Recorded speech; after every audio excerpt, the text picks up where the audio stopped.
order.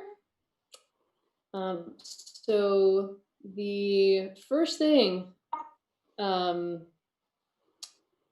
first thing on our agenda is this mask mandate discussion, but I actually want to flip that around with item 4, the discussion regarding proposed council resolution condemning racism and police brutality.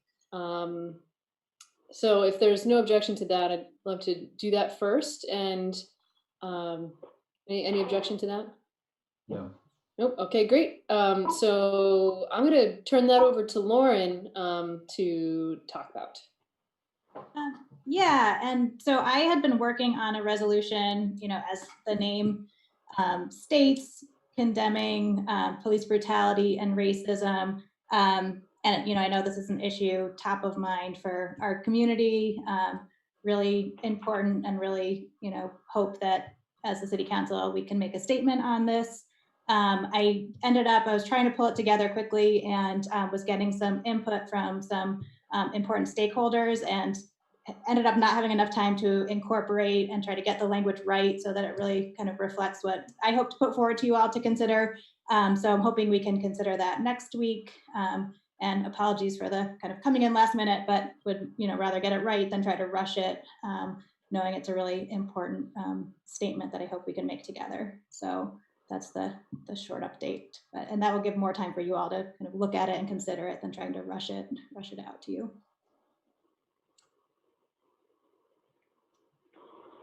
And you're muted. Sorry. Thank you for working on that.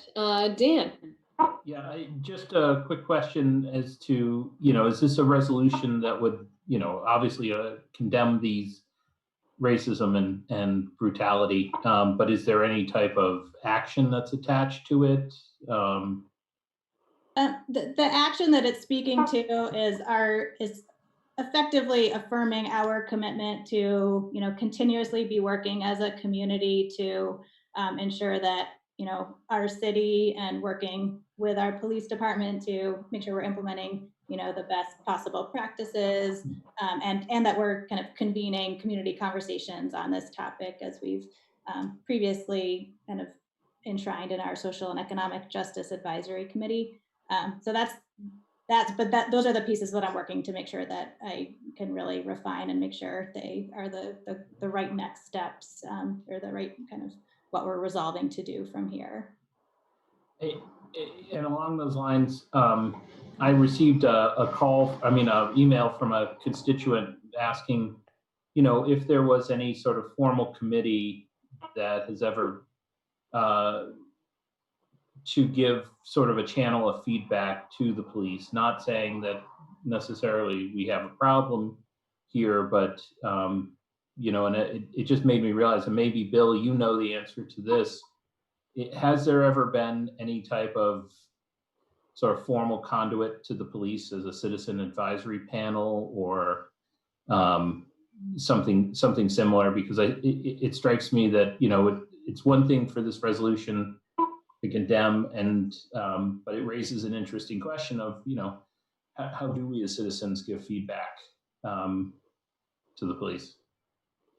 I can tell you that every time, it's occasionally come up, not actually that often, and when it has, the city council has actually said pretty much repeatedly, we feel that we're the elected representatives and we have a pretty good connection with the police department. We can see them whenever we want. We hire a manager to oversee them.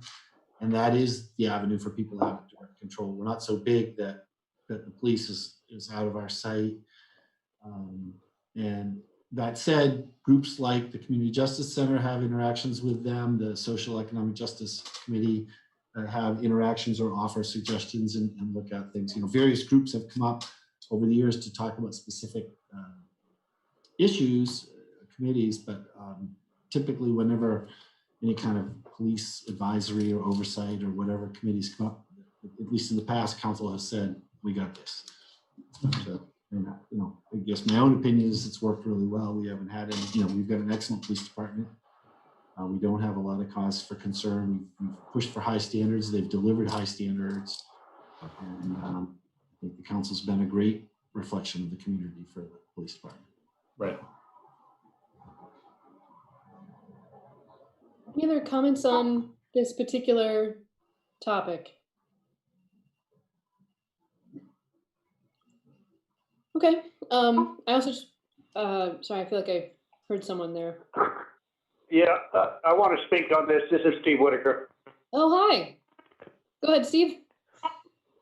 So I want to differ with Bill that we don't have problems here. I want to remind you that after Mark Johnson was shot, we agreed to have another session where there's many concerned people who talk to me regularly that were not given an opportunity to speak about the impact that has had on our community.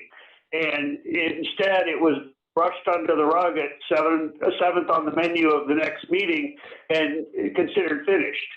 And I recently wrote city councilors, and I believe I copied the city manager of one of the homeless guys who his unopened beers were stolen, and he can't make any sense out of, why he could go get arrested for stealing unopened beers from the store, but the cops can steal his unopened beers. And we do have problems, and we do need an oversight committee with teeth. I'll leave it there. Okay. Thank you, Stephen. Mayor, if you're taking public comment on this, we have two folks raising their hand currently, an Aaron O, and then someone who's calling themselves all things LGBTQ. Great, yes. Let's go with Aaron first. Feel free to unmute yourself. Hi, thanks. So I was curious if there are scheduled trainings, education, etc., for emergency response teams in general, not just the police department, but all teams. And are they open for the public to review and to provide feedback to? That's my question. That's a great question. And Aaron, I'm sorry to interrupt. Would you mind also just telling us where you live? Sure, I live on Berry Street. Awesome. And John, do you need anything else for the record there? I'm going to go with no. It would be, I'm sorry, it would be great to have your full name, so I'm not just putting Aaron O. in the name. Sure. It's Aaron, last name is O'Connell. O'Connell. O-C-O-N-N-E-L-L. Yeah. Great, thank you. You're welcome. Thank you. So I would say we have a whole lot of trainings that a lot of departments participate in, fire, police. Some of them are, physical training. Some of them are situation training. The police do anything from, they certainly do implicit bias training. They do mental health training. They do, in fact, they were the first department in the state to be fully certified in, I want to call it the TN2 training. There's a different name for it.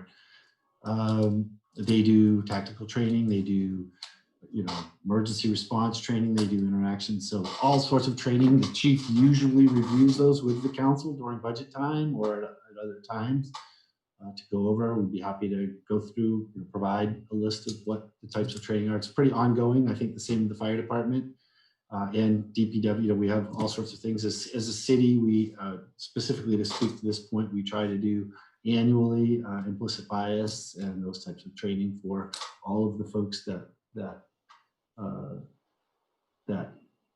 interact with the public in any way. And obviously we just announced a new police chief today, so he will probably bring his own training regimen in, reflecting those priorities. We don't know what that will be yet. Okay, thank you. And all things LGBTQ.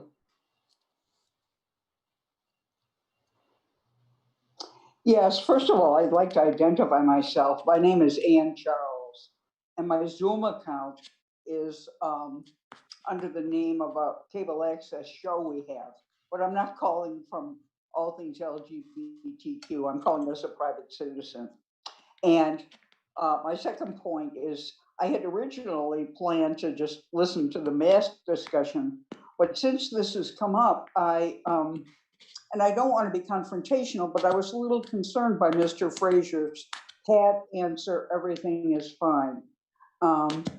The other caller, member of the public, mentioned that shooting in the roundabout in Montpelier that many citizens found very disturbing.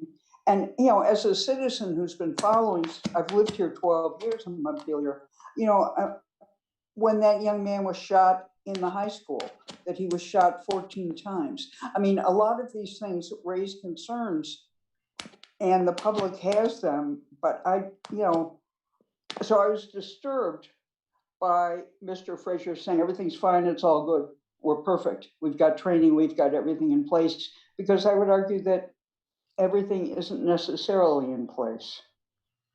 That's all. Yeah, I'd like to apologize if I said that. I didn't mean to say it quite that way, that everything was fine. What I meant to say, what I was trying to say was the interactions between the police and the public and the council have been working fine. Obviously, there are things of great concern. The mayor did hold a forum, despite what you heard earlier, inviting people to come to talk about that, and very few people participated. And obviously, when the findings were released, we did a full press release live, broadcast it live with the state's attorney. We released all the videos. These are very disturbing things. Nobody wants to be involved in these things. I can understand why anybody would be understood about that. I do think when you said someone was shot 14 times, first of all, I'm not sure that's correct. And second of all, that implies 14 separate shootings when, you know, there were a lot of people and the folks that did fire all fired at the same time. It wasn't, not to make light of it, but that it implies repeated action. It was very spontaneous. The person lifted a gun at a police officer and those on site responded. And again, as much video as could be released from that and information from that was presented. So I appreciate the concern. We take this all very seriously and try to release as much as we can, as publicly as we can at all times. And if I may just say one more response, I think there is, I wouldn't say widespread, but there is active distrust of the police in Montpelier and in Vermont. And so I'd just like to present a counter narrative, although, you know, I'm not an expert on these things either.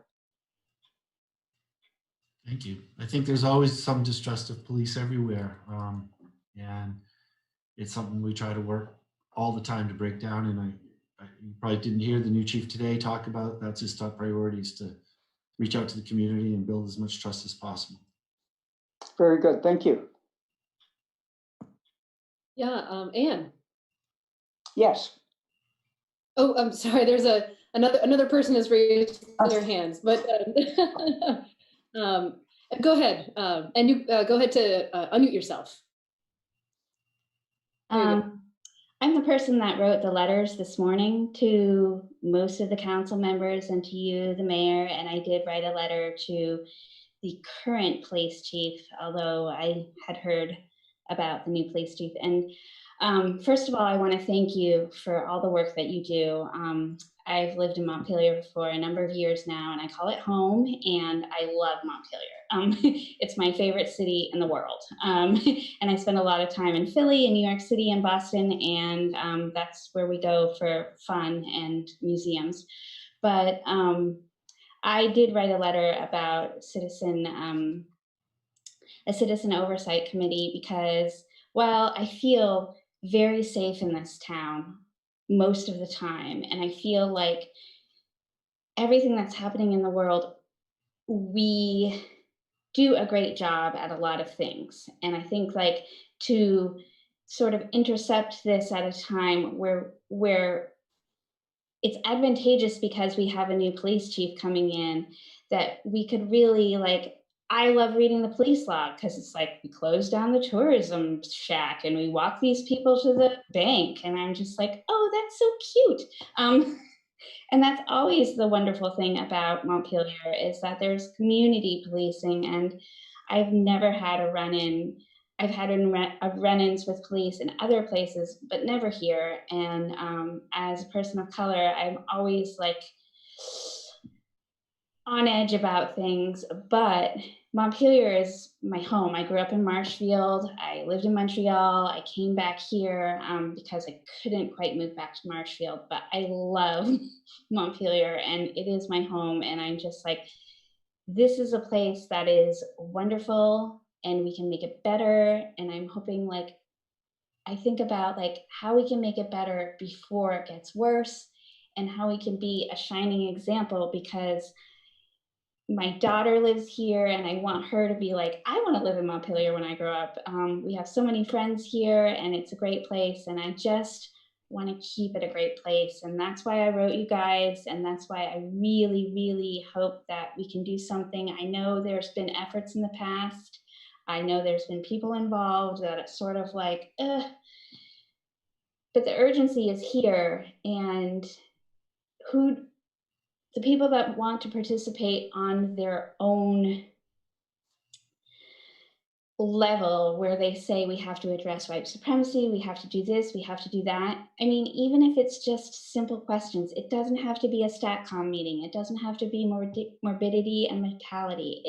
It can be just a community meeting where we're like, hey, we love the fact you closed down the tourism thing. And hey, like, you know, when I see the police, I'm not afraid. I like love walking down the street. I don't have any fears about walking down the street here, whereas in other places I do. And I think that like that community feeling is what makes this a great town. But I also feel like I would like to see more people of color in this town and say that it's a great place. And I know my friend Kaya, she was a legislator here and she works here every now and again. And I'm like, you can come stay at my house and bring your kid and my daughter will babysit for you.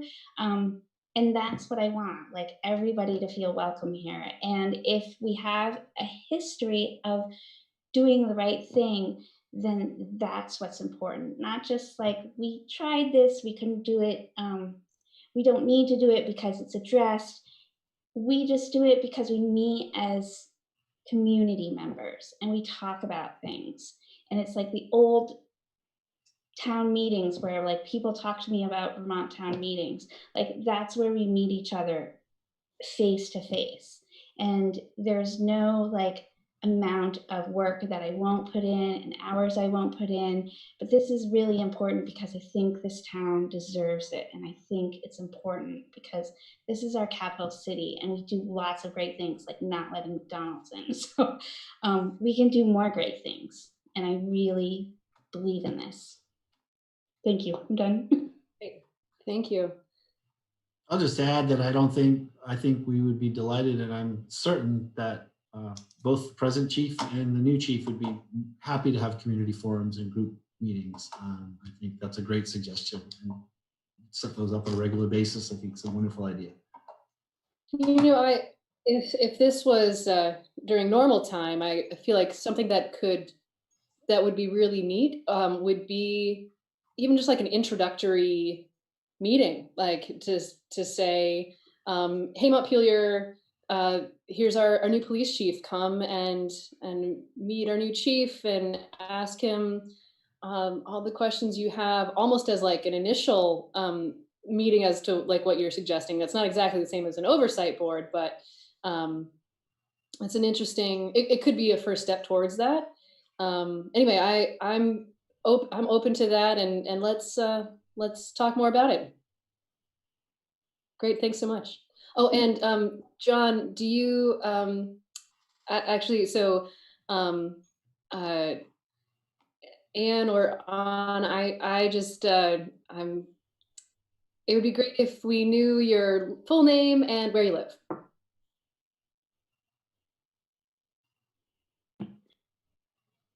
Oh, you're still muted.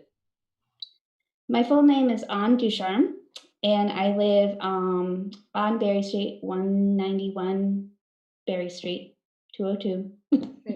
Here in Montpelier. And Anne, Charles, just I think I know where you live, but if you could tell just for the record where you're at. Absolutely, 58 Berry Street, apartment 302. Goodness, Berry Street representing today. Yeah, awesome. Also Berry Street right here. Anyway, okay, cool. Anyone else? Okay. Thank you all. Thanks for your thoughtful comments, and I hope this is the beginning of the discussion and not the end of it. So let's keep talking. Okay. So we're gonna move on to the mask discussion, the mask mandate. So there have been, well, so there was a draft that was attached, and I know there's a couple of different edits that have been floating around. I'm going to turn this over to either Bill or Cameron to introduce, and we'll go from there. I'll do a quick intro, then slide it to Cameron. After your last meeting, we did research the issue of a health order, and we're basically told by the health department they did not think that was an appropriate use of a health order, and that they wanted to keep the health orders consistent around the state. And so they urged us to do this under the authority of the governor's executive order, which is what we've cited, which also expressly granted the authority to cities and towns. That's, as far as we can tell, is what the other communities that have enacted these have used as their authority.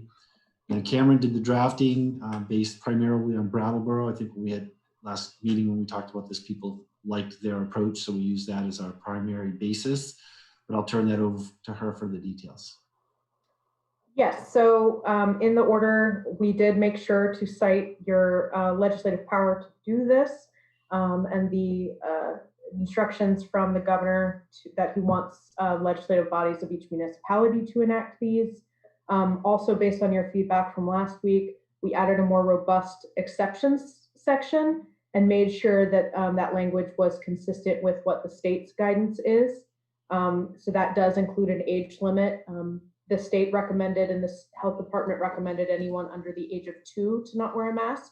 So that was very clear. And that if somebody does have a medical condition that prevents them from wearing a facial covering, they should not be held to the standard of wearing one if they have a disability or are differently abled and cannot wear a mask. We also had the posting requirements. I know that there was some feedback on the verbiage there, so we'll talk about that. I do want to make a note about the effective period, because of right now, the state of emergency in Vermont is set to be lifted June 15th, unless the governor extends it. But right now, this would go through either y'all amending, rescinding, or suspending this order if you do enact it, or until the state of emergency is ended the way it's written. So because that is the thing that gives the power to your body to enact this sort of measure. So right now that's the 15th, but that could change. Okay. And I just want to clarify, there's on this draft, on the draft that has been posted, there were a couple of edits that people that came up. One was just removing the reference to airports, and then the other was adding some specificity to other locations to post signs. So that's in the queue for amendments. Before we get too deep in, Dan, do you want to add anything about, or say anything about this? Sure. Dan Groberg, Executive Director of Montpelier Live and resident on Liberty Street. First of all, I want to express gratitude to the City Council for considering this, representing more than 65 businesses downtown who have already pledged to require a mask of their customers. It's an important step for the health and safety of our community, so thank you so much. I also want to express gratitude for your thoughtfulness in considering the exceptions for people with health issues. There's been a lot of discussion of that on our Facebook page, certainly as we discussed that City Council was considering this. So So thank you for including that. The only thing I would add, and I emailed the mayor and Bill about this morning, is some concern about face shields being allowed in place of a face mask or covering.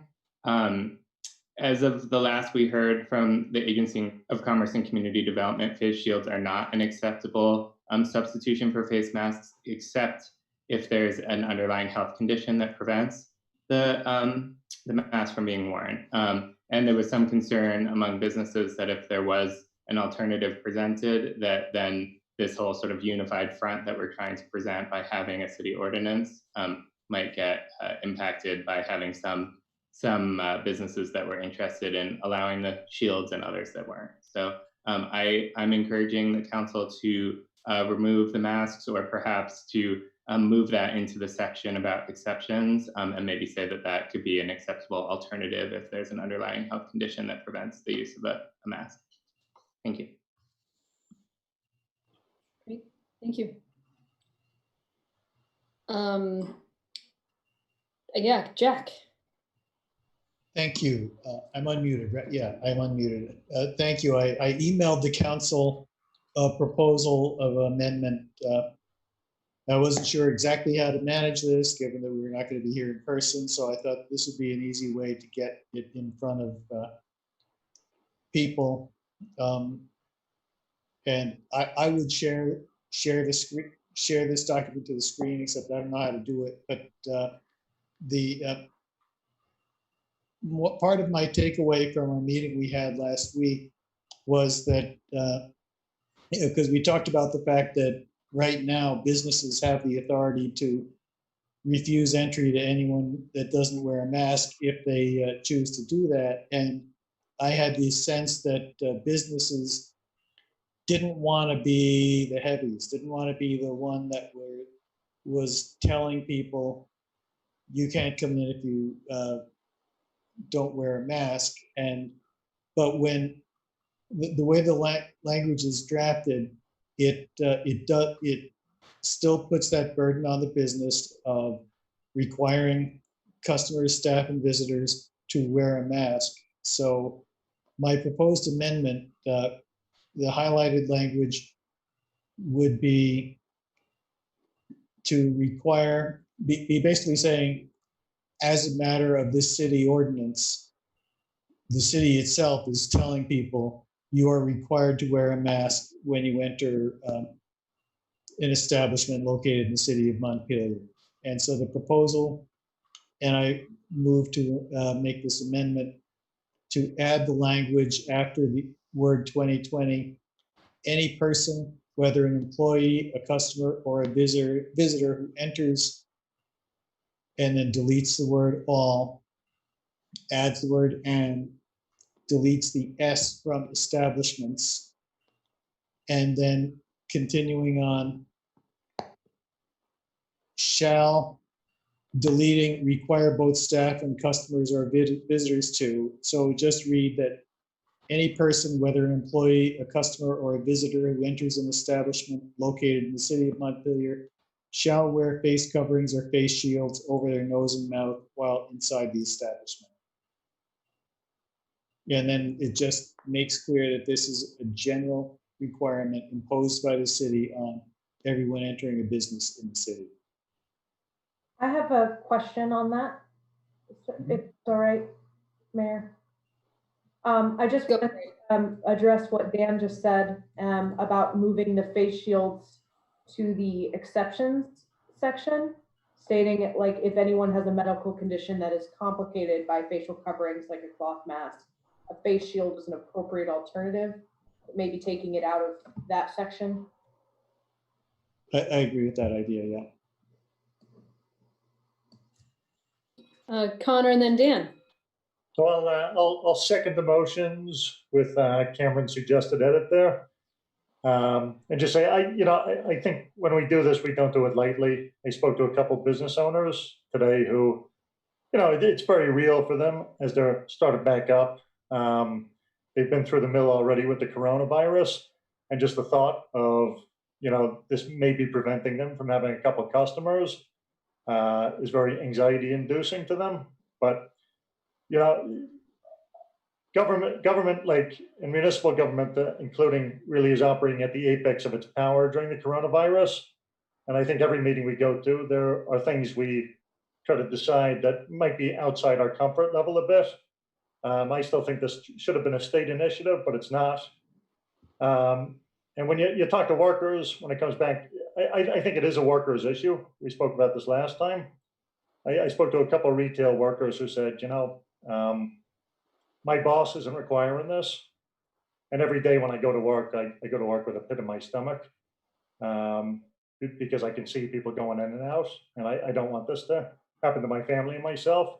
I see this as a way, just like OSHA, anything, just kind of leveling the playing field for businesses in Montpelier to make sure employees don't have that anxiety when they go to work each day. And I think it does relieve business owners a bit. So, you know, it's not something we like to do as city council, but I think it's important that we do it. And so again, I second Jack's motion here. So Connor, I just want to be clear. So you're, and Jack, so your motion is about, I understand Jack's motion to be about the, you know, portion about all employees and removing the bit later about require both staff and customers or visitors too. And then is it also including Dan's suggestion about moving the section about face shields? My motion doesn't include that. We would need to add language. I would suggest we deal with my motion, then add language to do that other suggestion. Okay, and just want to flag also the thing about airports, not that it's a big deal. I saw Dan and then Donna. Well, it may make sense to go forward with Jack's motion. I have additional change, or at least a question about the term establishment, because I didn't see any definition of it. And the problem that I have is that establishment under the dictionary includes both public businesses as well as places of residence. And I don't think we intend to include that. And I also don't think we intend to include, you know, any place of business where the public doesn't necessarily enter. This is really for public entrances, you know, places where the workers or customers or people are being in a general flow. So, you know, either I think it might make sense to just define establishment for to be a place of business where the public regularly enters and exits. In that way, it doesn't accidentally include residences, and it doesn't accidentally include you know, businesses where there is no public visitor, the sort of sole office kind of place. Okay, point is well taken. I'm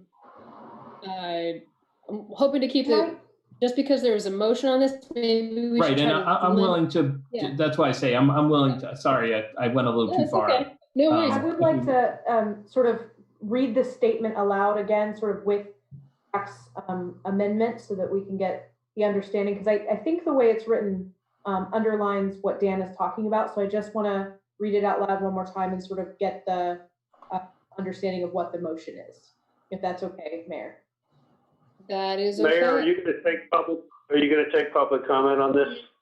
We will, but I think Donna is actually next. Let's hear from Donna, and then we'll have a reading of the statement, and then we'll see if there's further discussion. But we will take comment on even just this amendment. So Donna, go ahead.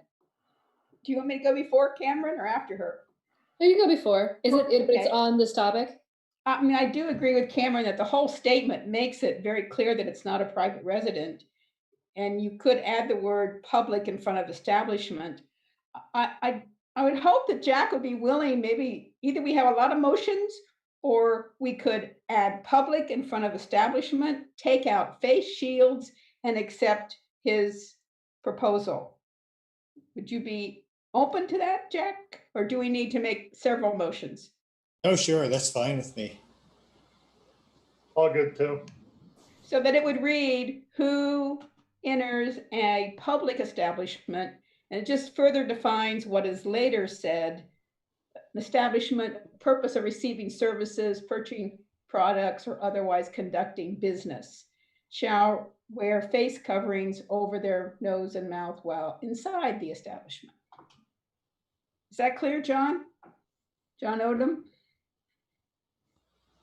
Uh-oh. Yes. I'll sorry. have the, Slow I'll on have the language for him as well. Yeah, and Okay. I can, I'm good. Okay. So Jack and Connor were feeling clear about that language then. Okay. Yes.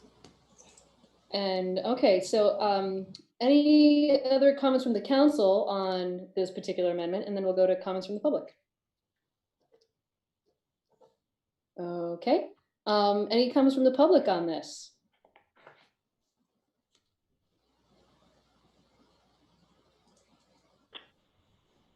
Somebody muted me just after I asked that last question, so now I had to unmute myself this time. This is Steve Whitaker for the record. The reference to proposed amendments to the amendments, all of which have not been seen and can't be seen by someone over a telephone, tell me that this like the other proposal that Lauren Hurl has offered should be postponed to a subsequent meeting and put forth properly on paper ahead of time. I also want to point out the absurdity or the hypocrisy of when you've been made aware that people are crapping in the streets for lack of public bathrooms and you're not worried about that health problem is kind of absurd that we're going to use this. I don't mind being told I can't go into Buchspieler without a mask on. And I went and found a mask and went back. Same with Alavita.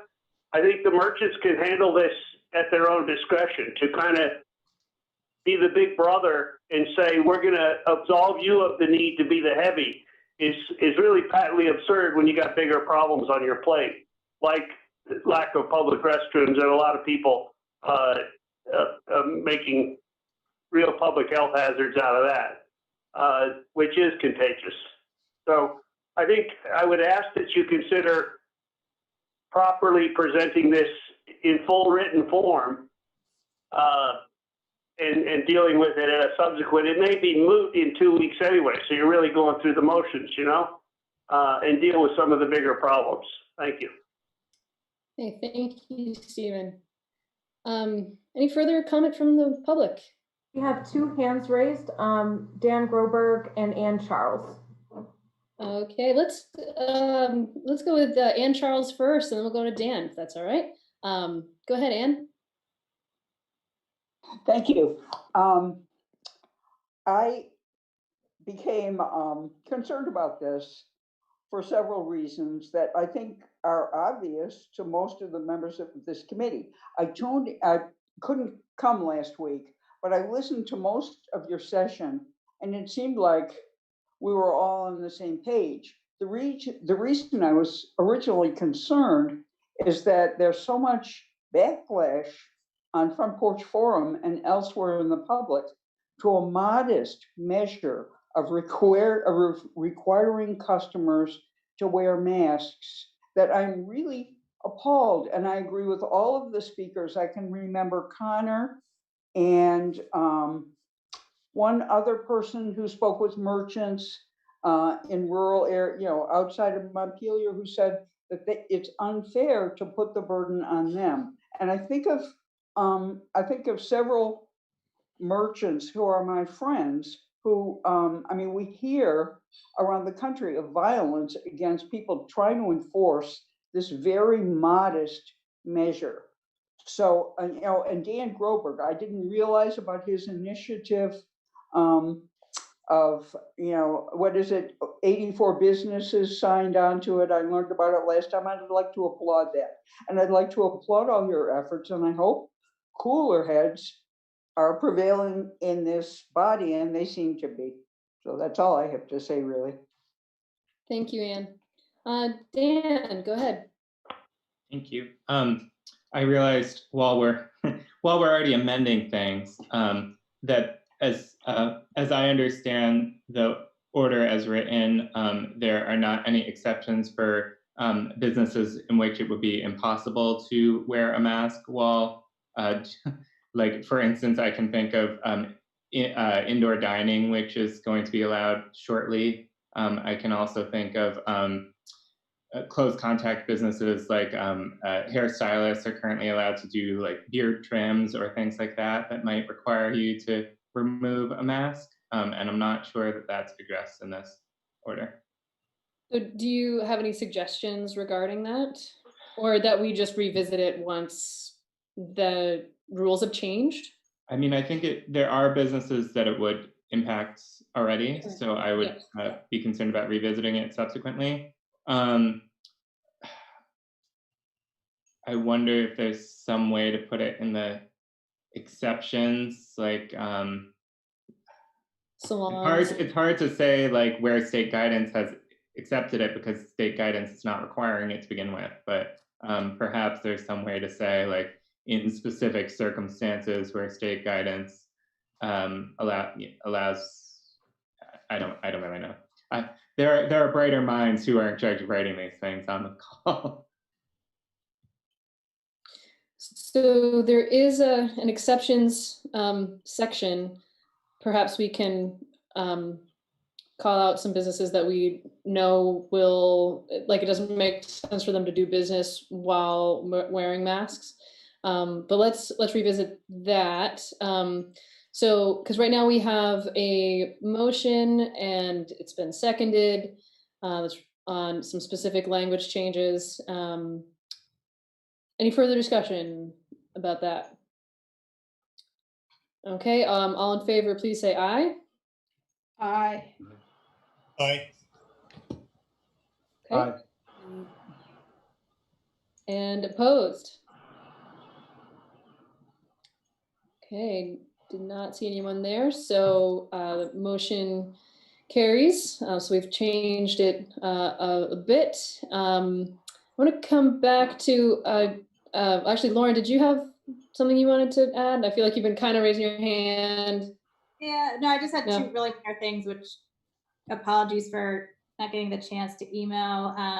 One is just at the top of page 2, it says in accordance the state of Vermont executive department. I think it's supposed to be in accordance with the state of Vermont. So just make sure that reads okay.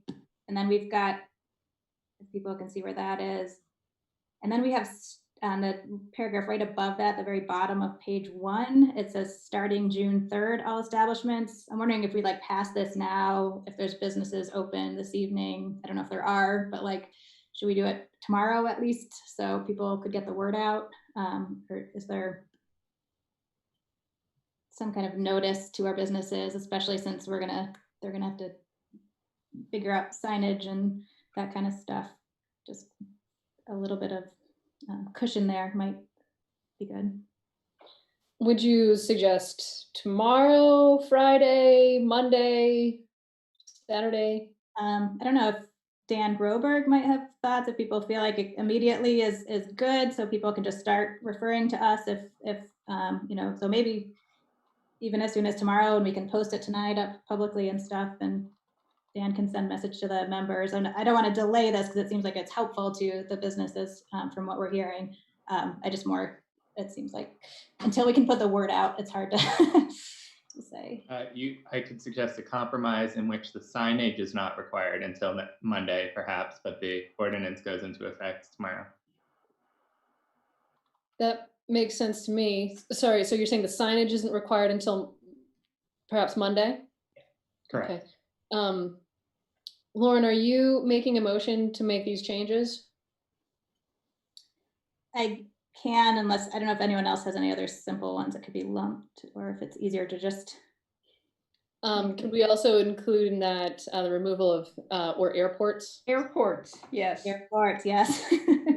And then there is one other line that I would like to potentially include, and It's going to take me a second to get there.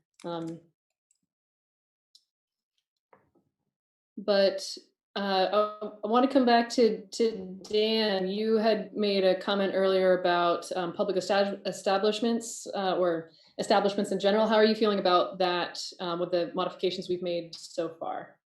Well, actually, I'm comfortable with the public establishments and and read within the context of that. I think that helps to clarify. It's just the establishment, because the establishment word was repeated several times throughout. I think adding that public satisfies that.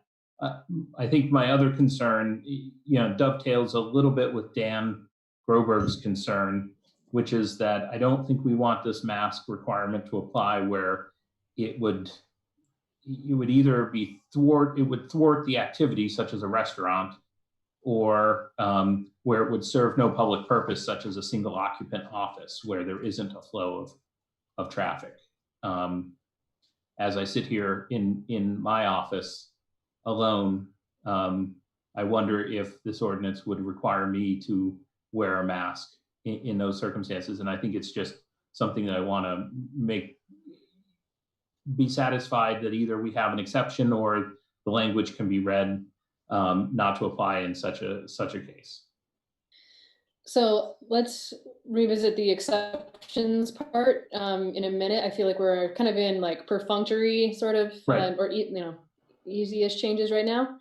That's not a problem. Yeah, cool. So there's one other line that I think is probably not that controversial, which is under the posting of requirements, that paragraph, just to add a sentence at the end that said other locations can be alternative entrances, parentheses, back doors, comma, etc., or at transaction locations such as registers, parentheses. So it's just trying to give a little specificity to what other locations might be appropriate.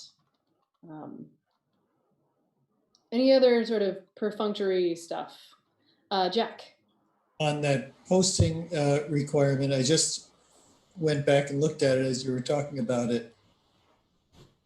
It might be better, instead of saying each establishment is individually responsible, it might be better to just say shall.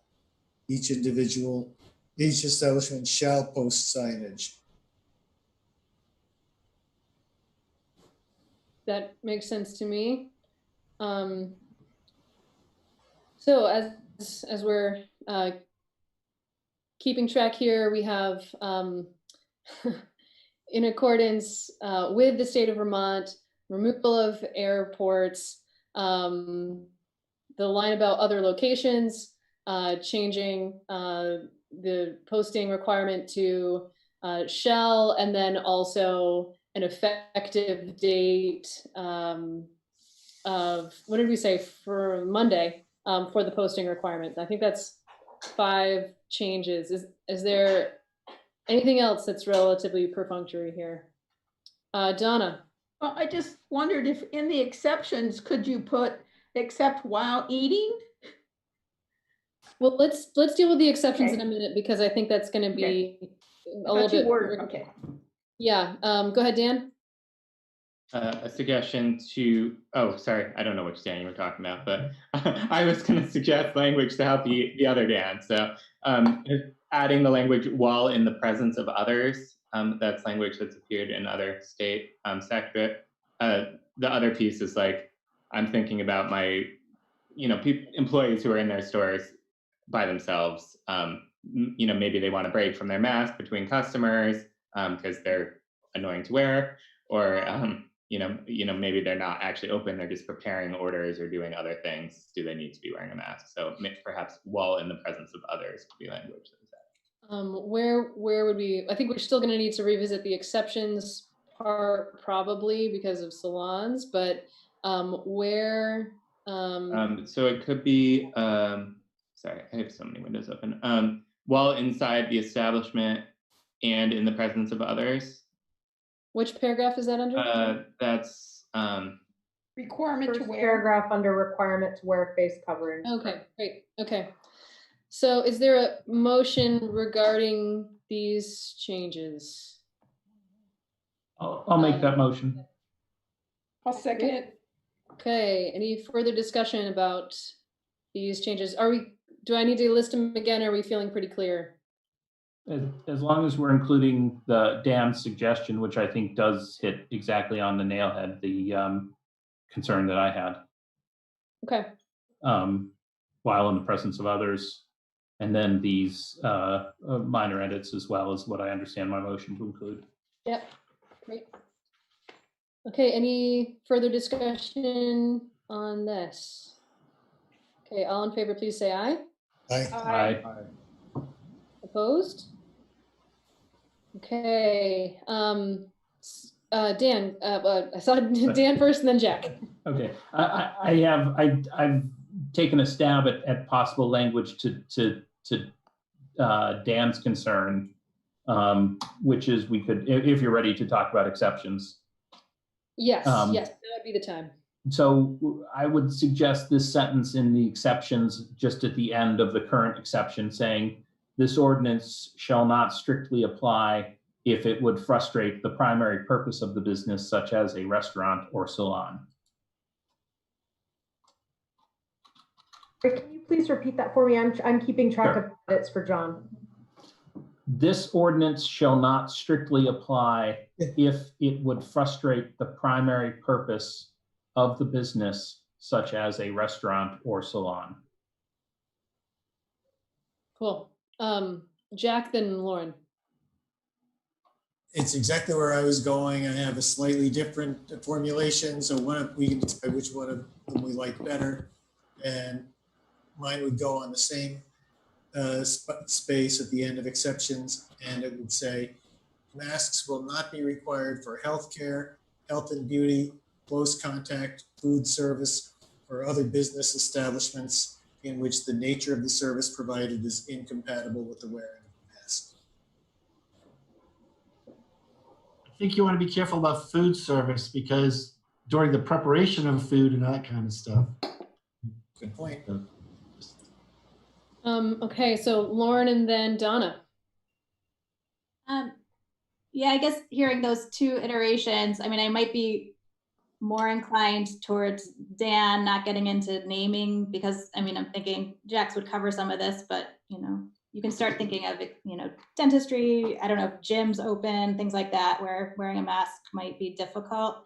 So I like the, you know, would frustrate the primary purpose of it, or however it was exactly worded. I might not say salons as one of the examples, maybe something else, because I think if you're getting a haircut, you could wear a mask, but some services like a beard trim, you couldn't. So I would rather not fully exempt salons, use that as an example that would be accepted. I think we could come up with another, you know, kind of business that the nature is more clearly always like dentistry.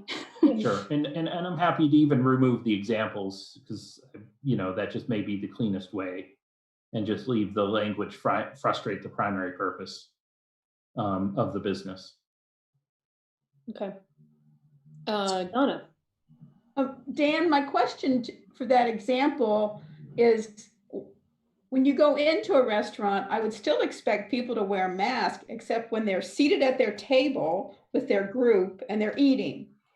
How do you get, so is that the assumption they're going to have their mask in between their munching?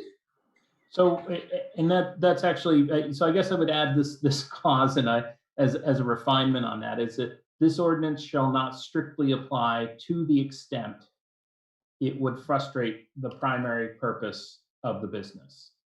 So that way it's you know, it's carving out this limited exception to the extent that it frustrates the primary purpose. So like in the restaurant example, you wear the mask while you're walking in, but you know, it's not to be interpreted as preventing you from drinking or eating. And same thing with the hair salon. So, you know, if you're getting your beard trimmed, you're gonna have to lift up the mask, but if you're just getting the neck hair removed, you know, you can keep the mask on. Right, but the assumption would be that if indeed it doesn't impact the employee with their duties, they would keep theirs on, even though the Correct. eater might not. Okay, thank you. That makes sense to me. Jack, did you have something else you wanted to add?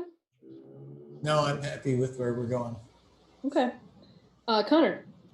Yeah, no, I think just to follow up on that, like, how would we see like a coffee shop playing out, right?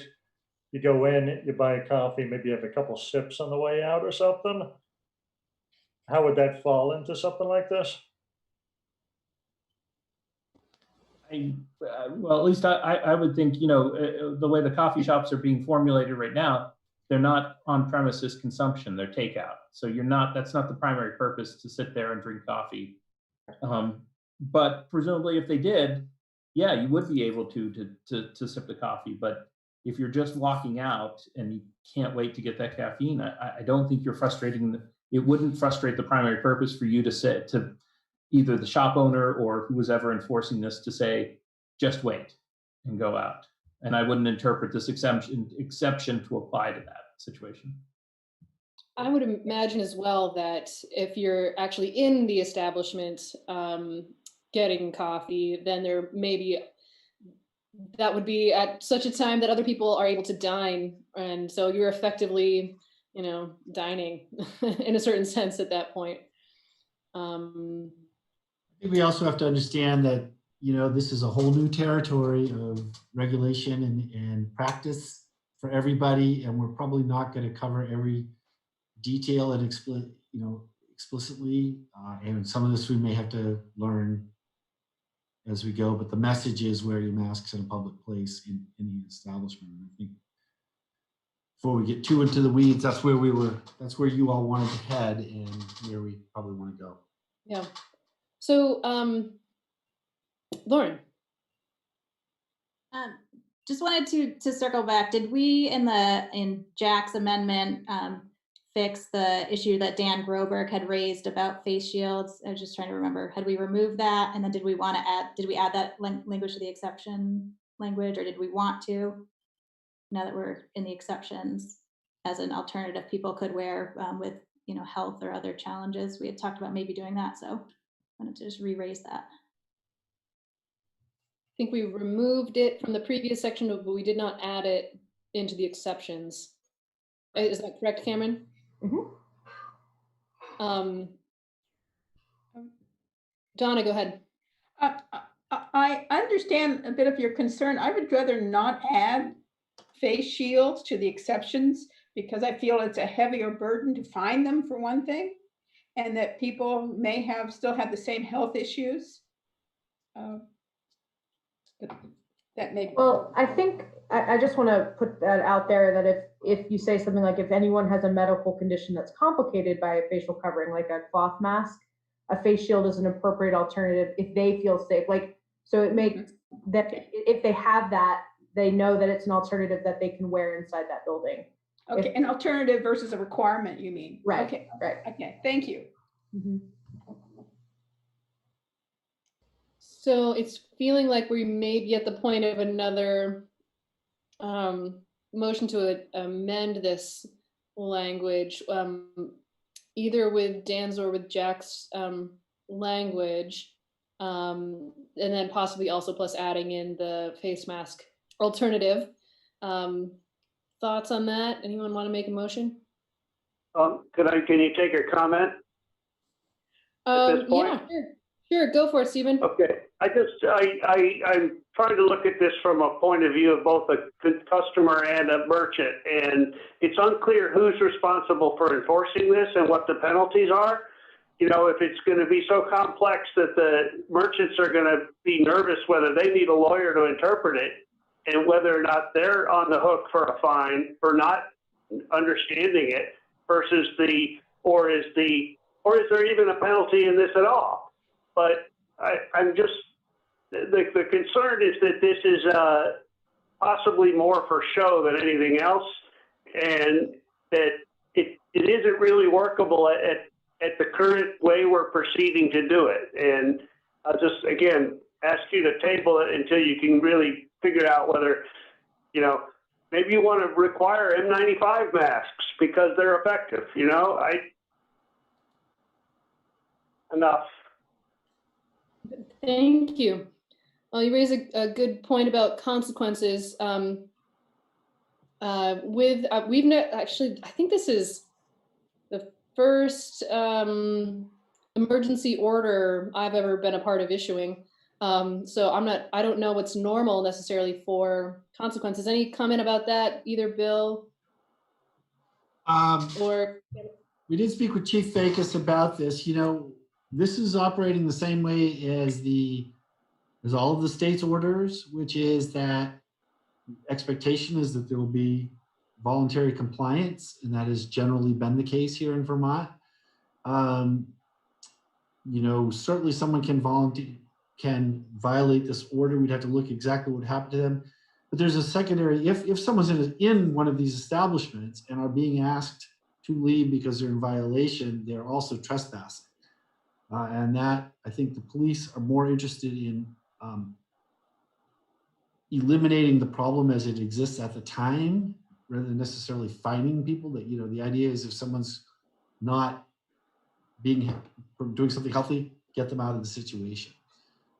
So you know, Chief isn't on the call, but I would be happy to check in with him again. But that was what my understanding. Cameron, am I right about that? My understanding is the same, is that this is a voluntary compliance, but it would be the same as like an ordinance violation. It's a civil ticket, if I understand it correctly, unless you, but that's not something we'd be actively policing from what we've been told. It is just a voluntary compliance, and if a business asks you to leave and you do not leave, then it is a trespass.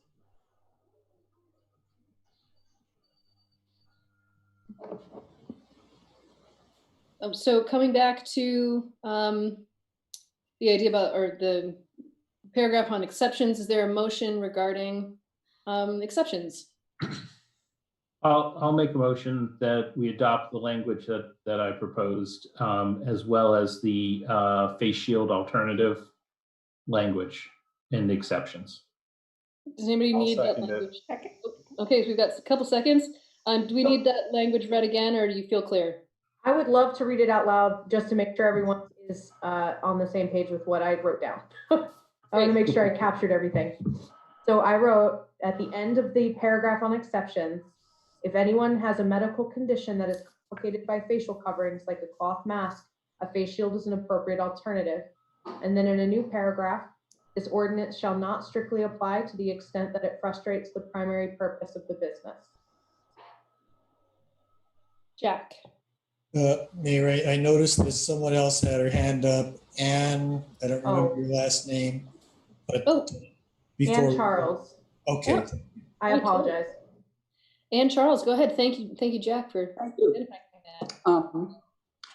I would just suggest, in terms of enforcement, that the perfect is the enemy of the good. I mean, here we are in the midst of, you know, a health crisis, as we all know, and people are running around in grocery stores without masks.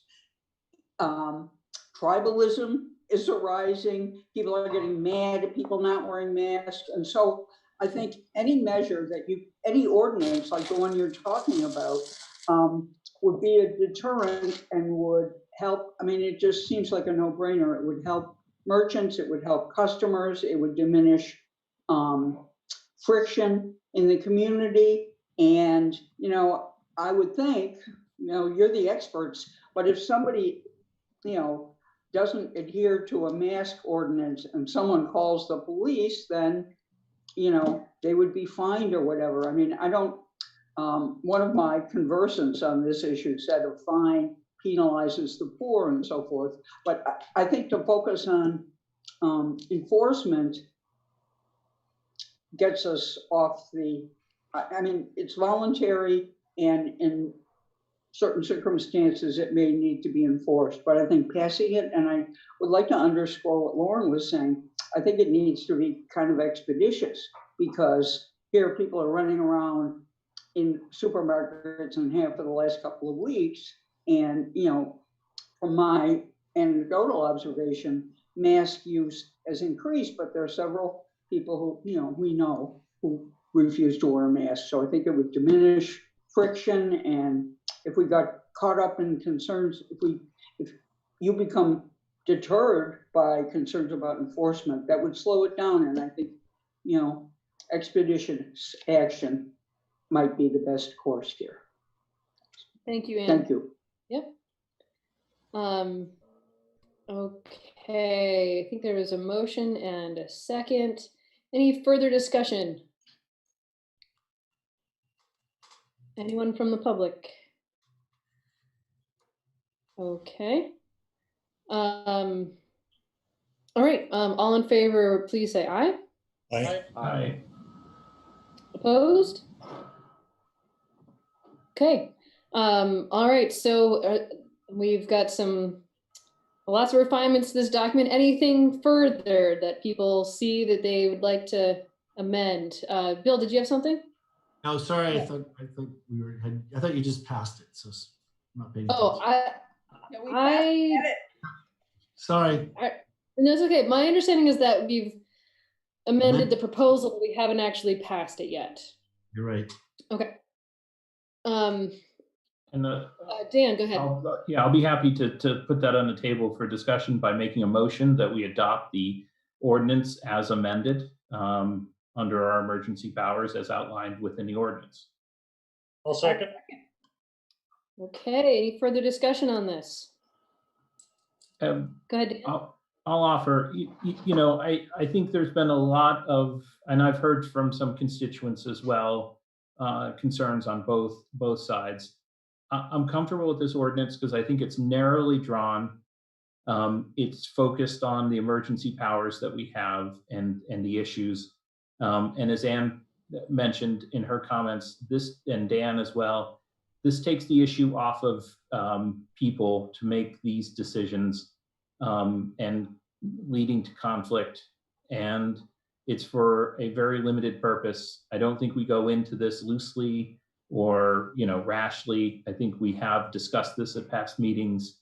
And I think what we're doing right now, you know, is exercising some emergency powers so that we don't have disputes about this, that people feel safe going into the places of business, and that when the need for it is done, the power goes away, and the ordinance does as well. And so for those reasons, you know, I do feel comfortable. I think it's a nice balance between civil liberties, public health, and our general desire to have, you know, these kind of disputes. This is where city government can really be effective in stepping in and, you know, just making a rule. This is the rule we all follow so that people don't have to get into these disputes and squabbles. So that, for those reasons, I'm voting for it and support it. Super. Any other comment from the council or from the public?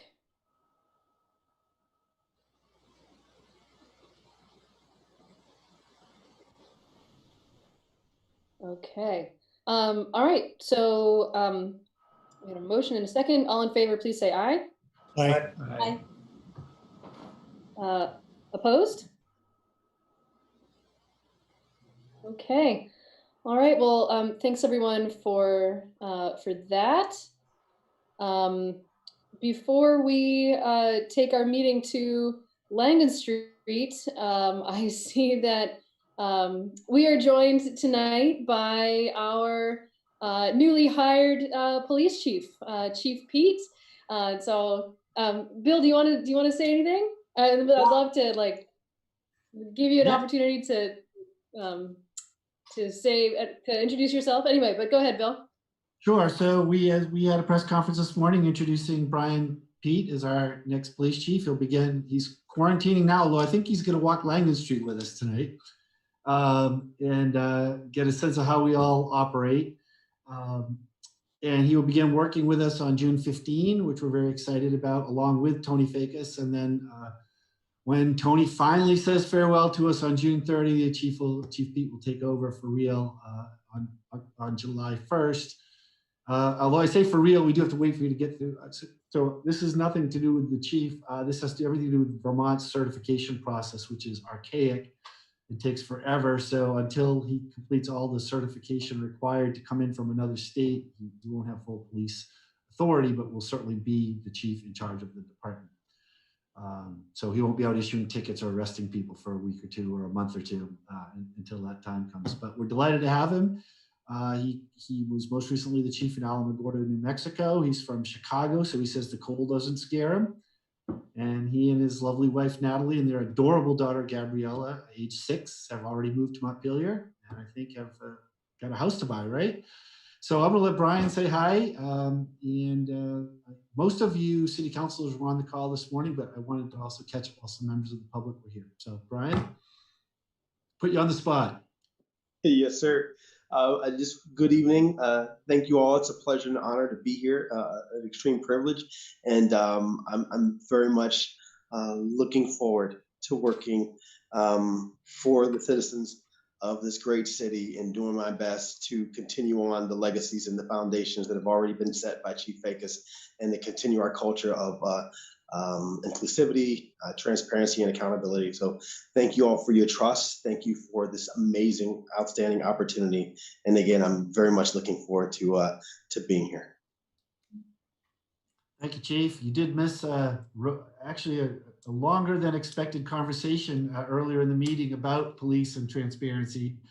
So I think we may have promised you a couple of community forums at least, but I don't. I understand, and I'm ready for it, and ready to get out there and talk to folks, and do my civic duty and service. Thank you. Fabulous. Thanks for joining us tonight. Thank you, sir. I think I will just introduce you to everybody in person. We don't do it bother right now. Okay, so in anticipation of discussion about the possible closure of Langdon Street to traffic partially or temporarily or something like that, next week's meeting, we are going to take this meeting to Langdon Street in a socially distanced way for a walk, just to get a visual. So Where should we meet? Langdon in Maine. Sure. Okay. Yeah, got it. What's that? Nope, perfect. Okay, great. Well, so if you want to meet me here at City Hall, we can walk over together. Cool. Right. If you want to meet me here at City Hall, we can walk over together. Yes, sir. I'll be there. All right. Or if he comes down State Street, I'm on East State Street. I can wait outside. Yeah, there you go. Okay. Well, I'll be coming down from Betsy's B&B. There you go. All right. We'll see you all in a few. Okay, see you soon. And we will not be taking up any business after that. So But that is an open public meeting if anyone wants to attend. Yeah. Okay. Well, we'll see you all there soon. Going to adjourn? Yes. No, not technically. Not until we're done at Langdon Street. Okay, we don't adjourn until we get there. Okay, fine. Well, and until that walk is done. Okay. Okay, thanks. See you all soon.